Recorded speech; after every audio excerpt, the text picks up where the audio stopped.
পৰম শ্ৰদ্ধাভাজন ভক্তবৃন্দ, আই মাতৃসকল আৰু ইমান সময়লৈকে বিভিন্ন কাৰ্যসূচীত অংশগ্ৰহণ কৰা ভক্তবৃন্দ, আই মাতৃসকল আৰু অতি শ্ৰদ্ধাৰে এই ভাগৱত পাঠ ও ব্যাখ্যা অনুষ্ঠান অনুষ্ঠিত কৰা উদ্যোক্তা কৰ্মকৰ্তা বিষয়ববীয়াসকল, আমি সকলোলৈকে জয় জয়তে ভক্তিভৰা শ্ৰদ্ধা নিবেদন কৰিছোঁ। ইমান সুন্দৰ এটা বিষয়ৰ ওপৰত আমাৰ আলোচনা কৰিছে। আমি আমন্ত্ৰণ জনোৱা দাধৰাৰ বাবে ইতিমধ্যে আলোচনা সামৰিছে। অকণমান সময় পাঠ হ'ল, আমি পাঠৰ কথাখিনি আলোচনা কৰিবলৈ যাব লাগিবই।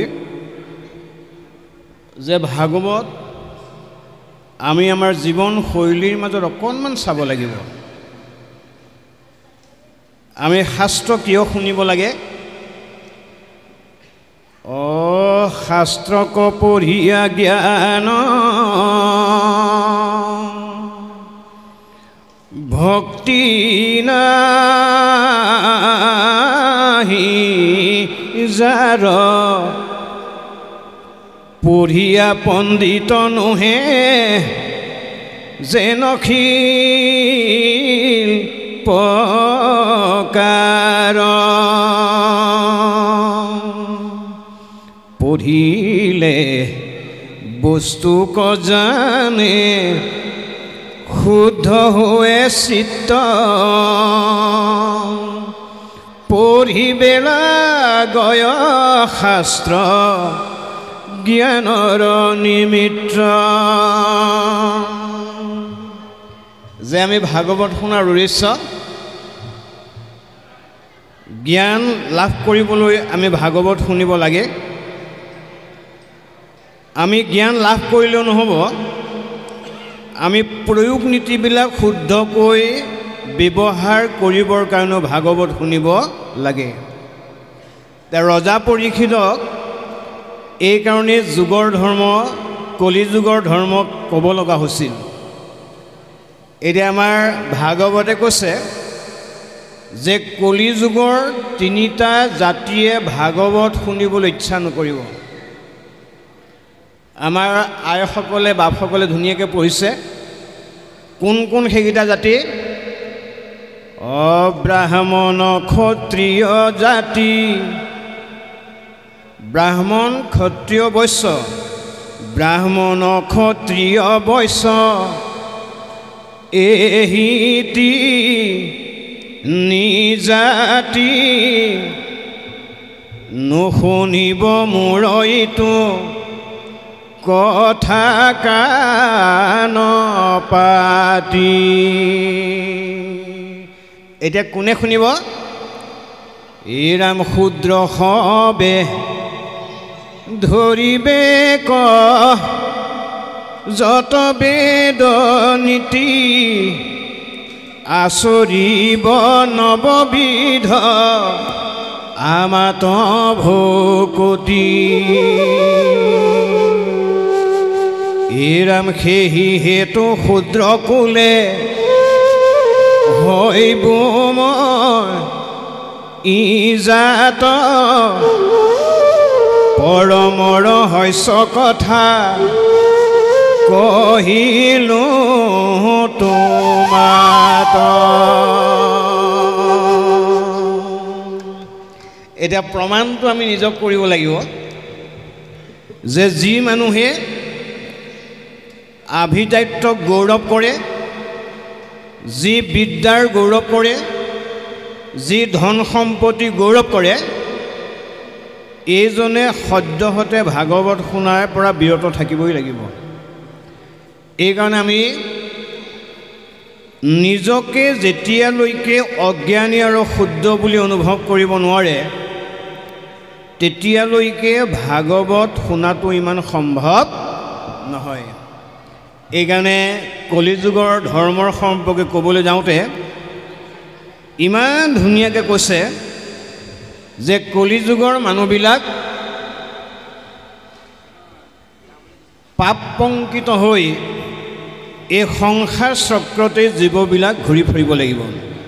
গতিকে আপোনালোকে সকলোৱে জ্ঞানপুষ্ট। আমাৰ পুৰাণে কৈছে নৰক আছে ৪৪ লক্ষ, ভাগৱতে কৈছে ২৭খন, আৰু স্বয়ং ভগৱন্তে অৰ্জুনক কৈছে মাত্ৰ ৪খন। এতিয়া আমি নিজক প্ৰশ্ন কৰিব লাগিব দেই, এই ৪খন নৰকলৈ আপুনি গৈছে নেকি? ৪খন নৰকত ভৰি দিয়া মানে ৮৪ লক্ষ নৰক স্পৰ্শ কৰা। আৰু ষষ্ঠ স্কন্ধ ভাগৱতত নৰকৰ বৰ্ণনা দিছে ২৭খন। আৰু সংক্ষিপ্তভাৱে ভগৱান শ্ৰীকৃষ্ণই অৰ্জুনক ৪খন নৰকৰ কথা কৈছে। লোভ মোহ কাম ক্ৰোধ নৰক ৰদাৰ, হেন জানি ইহাক কৰি ৰিহাৰ। এতিয়া নৰকৰ দ্বাৰ কেইখন? আমাৰ ভগৱান কৃষ্ণই কৈছে মাত্ৰ ৪খন। লোভ মোহ কাম ক্ৰোধ। এতিয়া আপুনি চাবচোন, আমাৰ প্ৰজাবিলাকে এই ৪খনৰ কাৰণে খুব ধাবিত হৈ থাকে। লোভ, মোহ, কাম আৰু ক্ৰোধ। এই ৪খন নৰকত যদি আপুনি গৈছে, ভক্তি বেবিচাৰ হ'বই। উপায় হেন জানি লোভ মোহ এৰিও আগ, তেবে সে সাত্ৰিক হৈবা কহিলো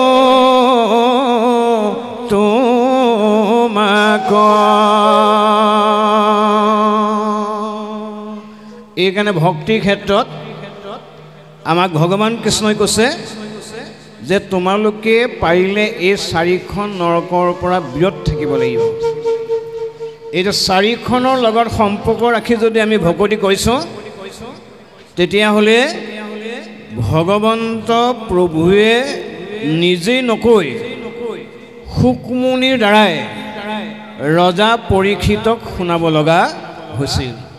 গতিকে বাপ বান্ধৱ আই মাতৃসকল, বেমাৰটো যেতিয়ালৈকে বেমাৰীয়ে অনুভৱ নকৰে তেতিয়ালৈকে চিকিৎসা গ্ৰহণ কৰাটো সম্ভৱ নহ'ব।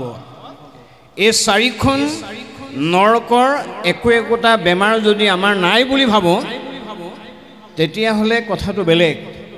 কিন্তু কম বেছি পৰিমাণে আমি এই ৪খন নৰকৰ লগতে সম্পৰ্কটো ৰাখোঁ। এইকাৰণে ভগৱান কৃষ্ণই কৈছে এই নৰকৰ পৰা বিৰত থাকিবলৈ হ'লে তোমালোকে প্ৰথম কৰিব লাগিব শ্ৰৱণ, তাৰ পৰা কৰিব লাগিব কীৰ্তন। তাতো আমি নিষ্ঠাৰ নাপাম, আমি সৎসংগলৈ যাবলৈ শিকিব লাগিবই। এইকাৰণে ভগৱান কৃষ্ণই কৈছে, আৰু মহাপুৰুষ শংকৰদেৱে ইয়াত সংযোগ কৰিছে, এৰা স্বভাৱ ৰাইতে পাৰে কাহাৰ শকতি, দৈৱ বসে ঘটে যদি সাধুৰ সংগতি।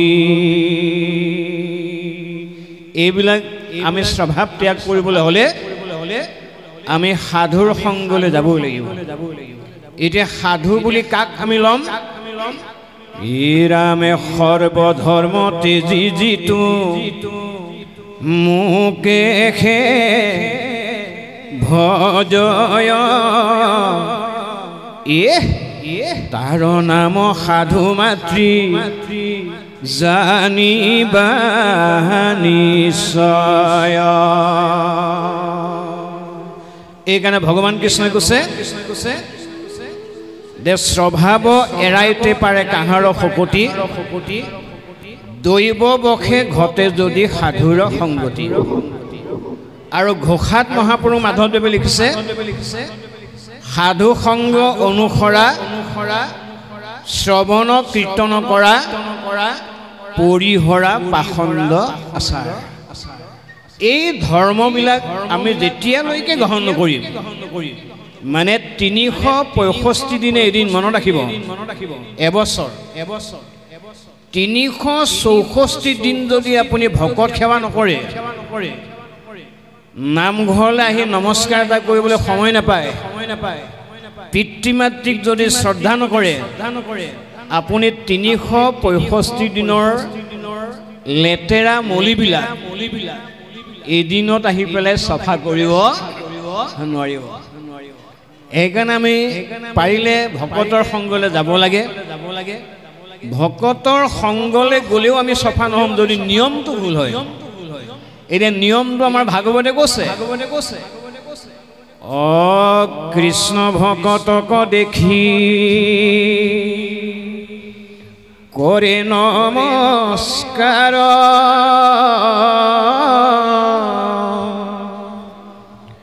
দহে কোটি কোটি পাপ জানিবা তাহাৰ। আমি নামঘৰলৈ আহিলে নহ'ব আমি ভকত দেখিলেও নহ'ব আমি পাৰিলে নমস্কাৰ কৰিবলৈ শিকিব লাগে মানে ভক্তি কৰিবলৈ আৰম্ভ কৰিব লাগে। লাভ কি হ'ব এহি পুণ্যে বংশে গয়া বিষ্ণুৰ পুৰিত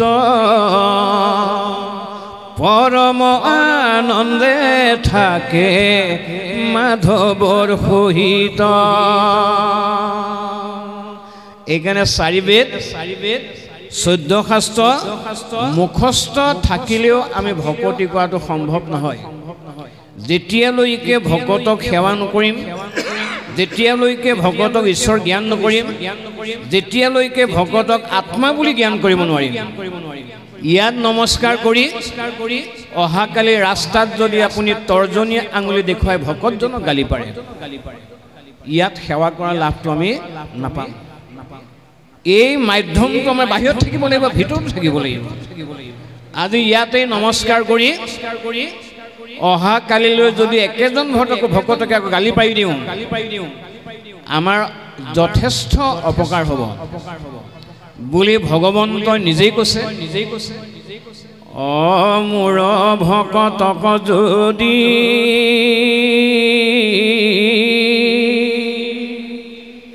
ৰাগত দেশ নিন্দা কৰে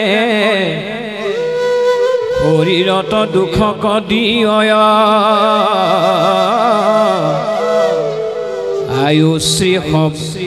আয়ুশ্ৰী নষ্ট হয় জানা তাৰ নিষ্ঠে নিষ্ঠ সত্য কৰি কহিলো নিশ্চয়।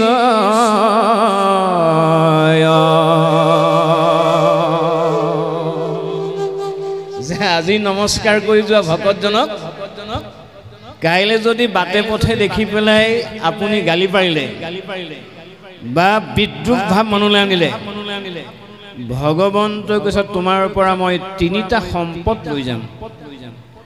1 নম্বৰ নিব আয়ুষ 2 নম্বৰ নিব শ্ৰী আৰু 3 নম্বৰ নিব আমাৰ পৰা প্ৰতিভা। এই 4টা বস্তু ভগৱন্তই ভকতক নিন্দা কৰিলে লৈ যাব। এইকাৰণে এইকণ সময়লৈ কৈছে যে যিসকলে নিজকে ক্ষুদ্ৰ বা অজ্ঞানী বুলি নাভাবে তেওঁলোকে ভগৱন্তৰ ভকতক সেৱা কৰাটো ইমান সহজ নহয়। গতিকে আমি এই সহজ সুলভ কথাবিলাক কোনোবাই গ্ৰহণ কৰা নকৰাটো আমাৰ প্ৰয়োজন নাই। আমাৰ মহাপুৰুষ শংকৰ মাধৱদেৱে কৈছে তুমি নিজে আচৰণ কৰিবলৈ শিকিবা। তোমাৰ যদি আচৰণ শুদ্ধ হয় 10 জনে তোমাৰ পৰা আদৰ্শ গ্ৰহণ কৰিব। গতিকে ভাগৱত পঢ়ি ভাগৱত শুনি ভাগৱত ধৰ্ম যেতিয়ালৈকে পালন নকৰিম তেতিয়ালৈকে ভগৱন্তৰ কৃপা আমি কলিযুগত লাভ কৰিব নোৱাৰিম। যেখনে কৰজ সাত প্ৰীতি বাঢ়ে সকাম কৰ্ম কৰ মনুষ্যে নচাৰে ৰজগুণ বিতিহাস হৰিষ মিলয় তেখনে জানিবা ভৈলা ত্ৰেতাৰ উদয় এই যেতিখনে মিলে লোভ দম্ভ অহংকাৰ ত্ৰিশয় সন্তোষ ৰোষ মোহয় অপমান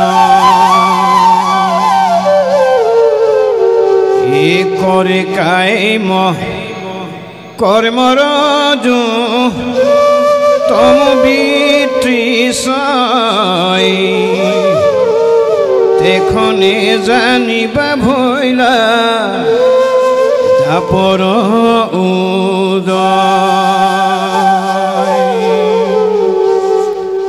কপটি দূৰ কুমতি নিদ্ৰা হিংসা শোক ভয়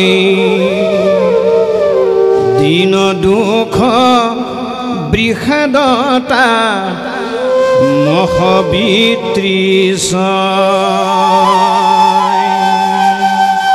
বাৰু কৃষ্ণ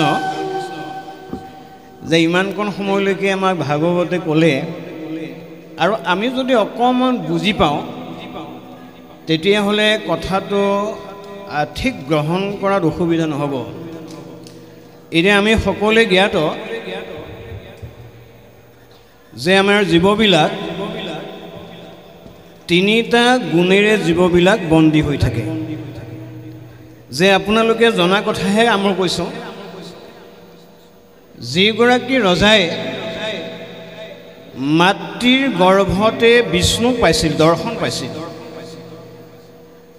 তেওঁ স্বীকাৰ কৰিবলৈ যাওঁতে ধ্যানস্থ এজন মুনিক তেওঁ কিয় এই কৰ্মটো কৰিব লগা হ'ল? আমাৰ দৃষ্টিৰে যদি চাওঁ তেওঁ সেইটো কৰিব নালাগিছিল, কাৰণ মাতৃৰ গৰ্ভতে যেতিয়া ভগৱান বিষ্ণুক তেওঁ সাক্ষাৎ পাইছিল আৰু সেইকাৰণে তেওঁৰ নামটো আছিল বৈষ্ণৱ ৰজা। বিষ্ণুক দৰ্শন কৰাৰ কাৰণে তেওঁ নাম পাইছিল বৈষ্ণৱ ৰজা। কিন্তু তেওঁ গৈ নীতি বিৰুদ্ধাচৰণবিলাক কিয় কৰিব লগা হ'ল? ইয়াৰ পৰা আমাক ভাগৱতে বুজাইছে যে তেওঁ ৰস আৰু তম গুণত ব্ৰতি থকাৰ কাৰণে ধ্যানত মগ্ন হৈ থকা সমীখ মুনিকো তেওঁ চিনি নাপালে। যেতিয়া গৃহত গৈ হস্তিনা পালেগে, হস্তিনাত পাই যেতিয়া মুকুটটো থলেগে আৰু পাইপৰ মুকুটটো পিন্ধাহেঁতেন হয়তো তেওঁ নহ'লহেঁতেন। জৰাসন্ধক বধ কৰি যিটো মুকুট আনি থৈছিল, এই মুকুটটো পৰিধান কৰি কৰাৰ কাৰণে তেওঁ হিতাহিত জ্ঞানবিলাক শূন্য হৈ গ'ল, যাৰ কাৰণে তেওঁ কৰিব নলগা কৰ্ম এটা কৰি গ'ল। আৰু যেতিয়া মুকুটটো গৈ হস্তিনাত খুলি দিলে, তেওঁ অনুতাপ কৰিছিল যে মই বাৰু অৰণ্যত কৰিব নলগা কৰ্ম এটা কৰিলোঁ, অনুতাপ কৰি গ'লে। আৰু লগে লগে সমীখ মুনিয়ে 3জন শিষ্যক পঠাই দিলে। সমীখ মুনিও জানে আচলতে তেওঁ যে বৈষ্ণৱ ৰজা কিয় এইটো কাম কৰিলে। তেওঁ গৈ ঘৰৰ ওলাই গ'ল, বৈষ্ণৱ মানে অৰ্থাৎ মুনিসকলে দেখিলে তেতিয়া বৈষ্ণৱ ৰজা পৰীক্ষিতে অনুতাপ কৰিছে, অপাপ কৰি যদি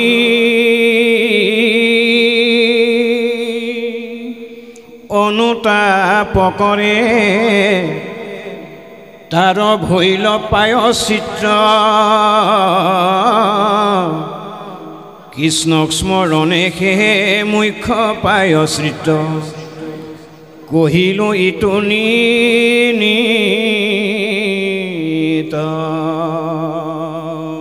এইকাৰণে দ্বাদশ ভাগৱতে কৈছে হে ৰাম যেতিখনে মন যাই পাপ কহতলি তেতিখনে জানিবা আহি পাইলে কলি যে আমি কলিক আমন্ত্ৰণ জনাবই নালাগে আমাৰ যদি মনটো পাপলৈ গুচি যায় তেনেহ'লে কলি আহি আপোনাৰ দেহত প্ৰৱেশ কৰিবই আৰু কলি প্ৰৱেশ কৰাৰ লগে লগে আপুনি এই তিনিটা গুণৰ অধিকাৰী হৈ যাব লগে লগে হৈ যাব আপুনি তাৎক্ষণিকভাৱে হয়তো ৰজগুণ হৈ যাব পাৰে তাৎক্ষণিকভাৱে হয়তো তমগুণ হৈ যাব পাৰে আৰু একেজন গৈয়ে সৎগুণৰো অধিকাৰী হৈ গুচি যাব পাৰে এইবিলাক হ'ল কেৱল গুণ কৰ্ম বুলি কৈছে তাকে যেনিবা তিনিটা ভাগত বিভক্ত কৰিছে সত্য জাপৰ ত্ৰেতা আৰু কলি চাৰিটা ভাগত বিভক্ত কৰিছে যে আমাৰ দৈনন্দিন কৰ্মসূচীখন আমাৰ মহাপুৰুষে চাৰিটা ভাগত বিভক্ত কৰিছে আমি সঁচা কথাই আমি পুৱাতে যদি কাৰোবাক দেখোঁ পুৱাতে যদি কাৰোবাক লগ পাওঁ সদ্যহতে ফাঁকি কথা কোৱা মানুহটোও ফাঁকি কমকৈ ক'ব যে ৰাতিপুৱাই বুলি এটা সঁচা কথাও ক'ব পাৰে তেতিয়া সেইটো সত্য বুলি কৈছে আৰু এটা সময়ত জাপৰ বুলি কৈছে এটা সময়ত ত্ৰেতা বুলি কৈছে আৰু এটা সময়ত কলি বুলি কৈছে সেইকাৰণে বাপ বান্ধৱ মাই মাতৃসকল এতিয়া কলি যুগৰ সময়টো নিৰ্ণয় কৰিছে আপোনালোকে পাঠৰ পৰা গম পাইছে এতিয়া আমাৰ কলি যুগৰ সময়ত বহুত আই মাতৃয়ে হওক যুৱক যুৱতীয়ে হওক আমাৰ ঘৰত নথকা ঘৰো আমাৰ মাজত আজিও আছে এইকাৰণে যিটো দুমোজা সময় ৰাতিও নহয়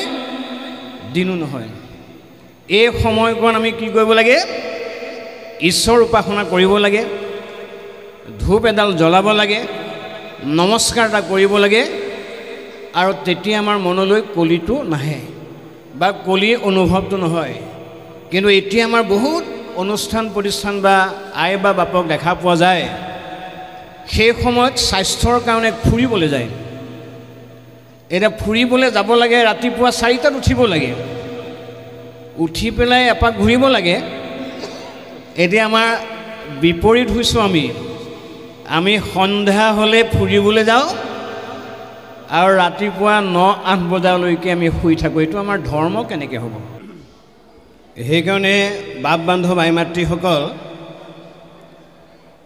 ভাগৱত অকল ঈশ্বৰ উপাসনা কৰা সামগ্ৰী বুলি ভাবিব নালাগে ভাগৱত স্বাস্থ্য সম্পৰ্কীয় কিছুমান ইয়াত কথা আছে আমি তাক লৈ পালন কৰাটোৱে হ'ব ভাগৱত ধৰ্ম আজি ভাগৱতে ক'লে কোনো সোনকালে নুঠে বাপসকল যদি ডক্তৰ এটাই কৈ দিয়ে অহা কালিৰ পৰা আপুনি সোনকালে উঠিব লাগিব তেতিয়া গম পাব যে মোৰ জীয়াই থাকিবলৈ বেছি দিন আৰু নাই কিন্তু ভাগৱতে আজিৰ পৰা হাজাৰ হাজাৰ বছৰ আগতে কৈছে শ বছৰ আগতে কৈছে এইবিলাক আমি তত্ত্বভাৱে বুজি পোৱা নাই সেইকাৰণে ভগৱান কৃষ্ণই কৈছে এৰা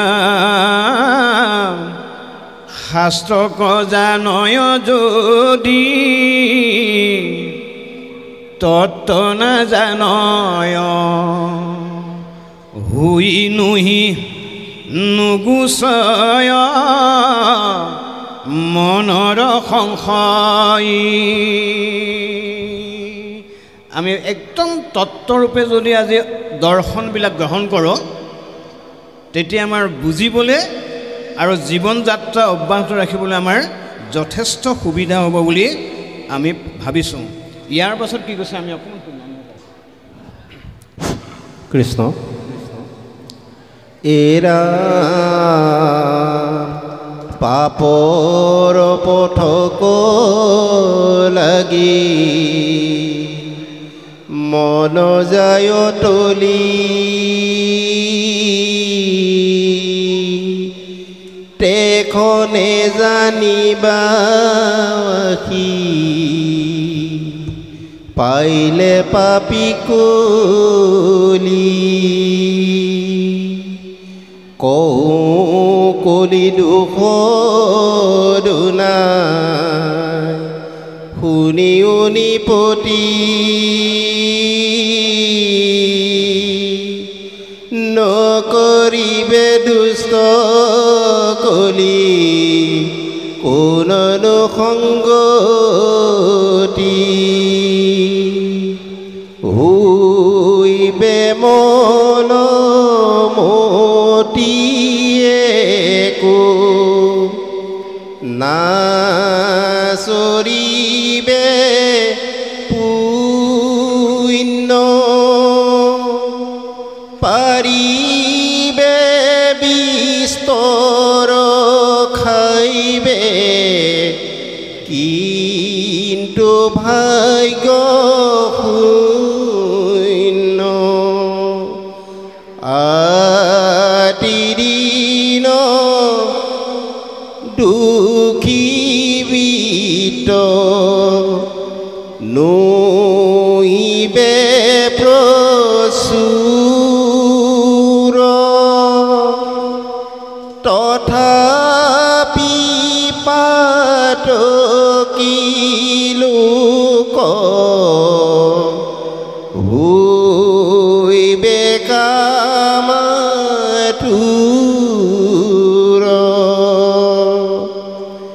বেশ্যাসম হুইবে নাৰী সমস্তে অসতি পৰপুৰুষক যাইবে তেজি নিজ পতি হুইবে কপচুৰ চুৰ ডকাইত কলিত পাখণ্ডে কৰিবে বেদ পথক দূষিত পাখণ্ডৰ মুখত খিবে ধৰ্ম জ্ঞান কলিত কৰিবে পাখণ্ড বহু মান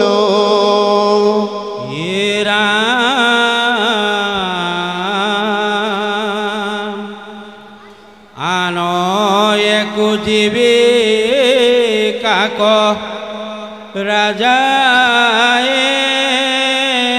নজানে ই প্ৰজাকে সে খাইব চিন্দি ধনৰ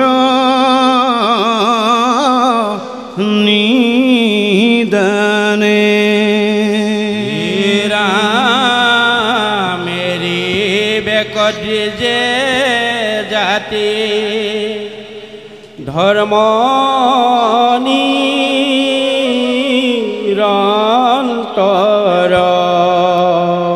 স্ত্ৰী ধন দুইটো মাত্ৰ হইবে তাত পৰ